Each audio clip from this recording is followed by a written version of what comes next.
कोण कोण असे आहेत की त्यांना ब्लेंडरपेक्षा हाताने बनवलेली लस्सी जरा जास्तच आवडते. कारण मलासुद्धा हाताने बनवलेली लस्सी खूप आवडते. कारण कुठलेही हाताने बनवलेल्या पदार्थाची चव कोणत्याही ब्लेंडर किंवा मिक्सरमध्ये कधीही येऊ शकत नाही. अगदी 1 ते 2 मिनटामध्ये ही लस्सी बनवून तयार होते. एवढी सोपी साधी रेसिपी आहे. चला मग रेसिपीला सुरू करूया. त्यासाठी एखादी स्टीलचा किंवा काचेचा बाउल घ्या. आता आपल्याला याच्यामध्ये दही घेण्यासाठी एखादी वाटी किंवा कप मेजरमेंटसाठी फिक्स ठेवा. मी इथे कपाच्या साहाय्याने 1.5 कप एवढं ताजं दही घेत आहे. आंबट दही जास्त नसावं.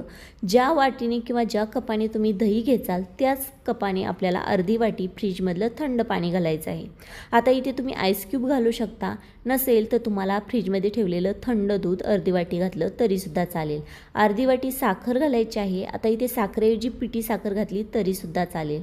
आणि अगदी अर्धा चमचा एवढे आपल्याला इथे जायफळ विलायची पावडर घालायची आहे. जायफळमुळं काय होतं, आपल्याला शांतता जाणवते आणि आपल्या या लस्सीमुळं काय होतं, आपल्याला थंडावा जाणवतो. आता आपल्याला छान असे ह्याला व्यवस्थित मिक्स करून घ्यायचं आहे. मिक्स केल्यानंतर तुमच्याकडे एखादा रवी असो किंवा माझ्यासारखं असं तुम्हाला मिक्स करायला काही जरी असेल, आणि तुम्ही हातावरती गोल फिरवत छान असं मिक्स करा. आता आपल्याला तोपर्यंत मिक्स करायचं आहे जोपर्यंत याच्यातली साखर वितळत नाही आहे आणि आपल्या ह्या लस्सीच्यावरती छोटे छोटे असे बॉल्स तयार होत नाही आहेत. कारण तेव्हाच आपल्या लस्सीला टेक्स्चर खूप छान येईल. असंच आपल्याला अगदी 2 ते 3 मिनटं चांगलं फेटून घ्यायचं आहे.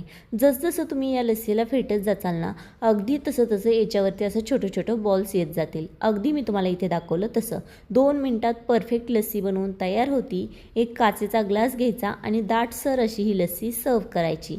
थंडगार ही लस्सी प्यायला खरंच खूप छान लागते. आणि सगळ्यात आनंदाची गोष्ट म्हणजे हाताने बनवलेली लस्सी प्यायला खरंच खूप आनंद येतो. कशी वाटली रेसिपी नक्की मला सांगा कमेंट्सद्वारे.